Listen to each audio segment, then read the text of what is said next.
कांग्रेस में हार के बाद जबरदस्त रार ठन गई है।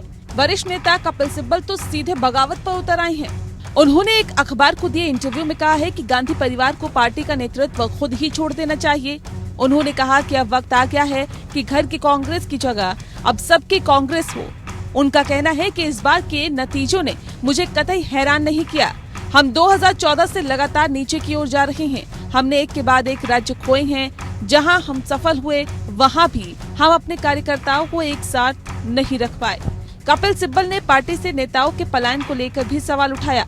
उन्होंने कहा कि 2014 से लेकर अब तक 177 सांसद और विधायकों के साथ 222 प्रत्याशी पार्टी छोड़कर चले गए हैं। उन्होंने दावा किया है कि ऐसा दुनिया के राजनीतिक इतिहास में कहीं नहीं देखा गया।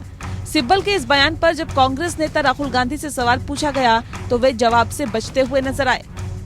सर, कपिल सिब्बल ने कहा कि सबकी कांग्रेस है घर की कांग्रेस। सर, कपिल सिब्बल ने कहा कि सबकी कांग्रेस है घर की कांग्रेस।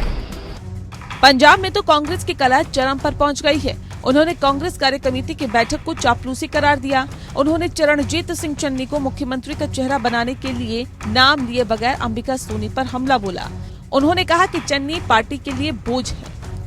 अगर आज कांग्रेस पार्टी का ये हशर हुआ है तो वो इसलिए हुआ है कि लोग और पंजाब के लोग बदलाव चाहते थे।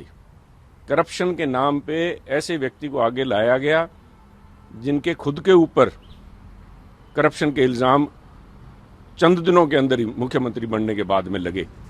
वहीं सुनील जाखड़ ने पंजाब में कले को लेकर तब के राज्य प्रभारी रही हरीश रावत की हार को लेकर भी तंज कसा। हरीश रावत को लेकर उत्तराखंड में भी कलह खुलकर सामने आने लगी है। हरीश रावत ने कहा कि वो अपने ऊपर पार्टी के टिकट बेचने के आरोप लगने से बेहद आहत है। उन्होंने कहा कि अगर ये आरोप सही है तो मुझे पार्टी से निष्कासित कर देना चाहिए और होली के मौके पर होलिका के साथ दहन कर देना चाहिए।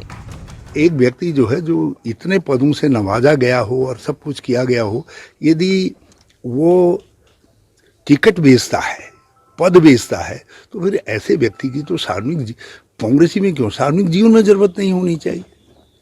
तो मैं तो ऐसे हरीश रावत को उत्तराखंड वालों को चाहिए कि पकड़ करके खड्ड में दबा दें। हाँ, खड्ड में दबा दें। देखते हैं क्या भगवान सुनता है नहीं सुनता। पार्टी हमारे तो पार्टी भी भगवान ही जैसी है, तो भगवान सुनते हैं नहीं सुनते हैं, दोनों सुने। अच्छा। और मैं तो चाहता हूँ बल्कि जिस समय होली दहन हो रहा है उस समय हरीश रावत का भी दहन हो जाना चाहिए। राजनीतिक दहन तो कम से कम हो जाना चाहिए।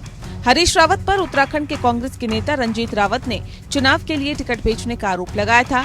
रंजीत रावत और प्रदेश अध्यक्ष प्रीतम सिंह कभी हरीश रावत के बहुत करीबी माने जाते थे। जिन लोगों को उन्होंने इस समय टिकट के नाम पर ठगा है और एक बहुत बड़ी धनराशि इकट्ठी की है, वो लोग उनके चक्कर काट रहे हैं। किसी भी नए राजनीतिक कार्यकर्ता को, नेता को अफीम चटा देते हैं और अपने सम्मान में ले लेते हैं। मेरा नशा खुद 35 साल में टूटा। उत्तराखंड कांग्रेस में कलह अपने चरम पर है। हरीश रावत का आरोप है कि वो रामनगर से चुनाव लड़ना चाहते थे, लेकिन उन्हें उनकी मर्जी के खिलाफ लालकुआं से उतारा गया। बहरहाल 5 राज्यों के चुनाव में 4 प्रदेश में मिली हार के बाद गांधी परिवार को लेकर कांग्रेस कार्य समिति की बैठक में असंतोष नेताओं के असहज करने वाले सवालों का सामना करना पड़ा। कांग्रेस अध्यक्ष सोनिया गांधी ने अपने और राहुल गांधी, प्रियंका गांधी के इस्तीफे की पेशकश की थी, लेकिन कार्य समिति के सदस्यों ने इनकार कर दिया और सोनिया से अध्यक्ष बने रहने को कहा। इसे लेकर असंतुष्ट नेताओं में बेचैनी बढ़ गई है। लिहाजा इस G23 खेमे ने फिर एक बैठक बुलाई है। समझा जा रहा है कि इस बार की बैठक में और भी कई नेताओं के शामिल होने के आसार है। Bureau report APN।